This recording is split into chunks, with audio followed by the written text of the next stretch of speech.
Nous devons aider le continent africain. To live with us, the European dream. Good friend of Taiwan. Europe 1, bonjour. Votre revue de presse internationale, nous sommes d'abord au Royaume-Uni. Bonjour Sarah Menaille. Bonjour. De quoi parle la presse britannique ce matin ? Eh bien, on parle surtout d'un procès. Pour la première fois depuis plus d'un siècle, un membre de la famille royale va témoigner aujourd'hui à la barre d'un tribunal britannique. Le prince Harry est attendu à Londres pour ce procès qu'il oppose au groupe de presse, le Mirror Group Newspapers, qu'il accuse d'avoir recueilli des informations de manière illicite. Pour le Guardian, le prince Harry fait un nouveau pas historique. Mais dans la presse britannique également aujourd'hui, certains l'accusent d'avoir gâché le temps des magistrats en ne se présentant pas au premier jour d'audience lundi matin. Le journal Le Times rappelle lui que ce procès pourrait créer une jurisprudence sans précédent au Royaume-Uni.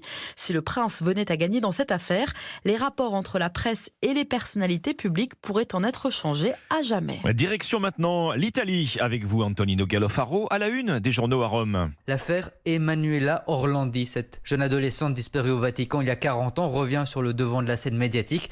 Son corps serait enterré sous le château Saint-Ange, à quelques centaines de mètres de l'état pontifical, comme l'écrit la Stampa. C'est un ancien carabinier qui révèle le lieu probable de la sépulture. Il a écrit une lettre au magistrat chargé de l'enquête, selon la République.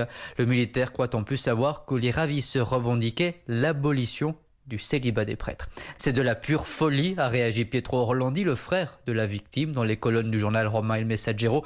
Selon lui, le militaire aurait déjà plusieurs fois changé de version.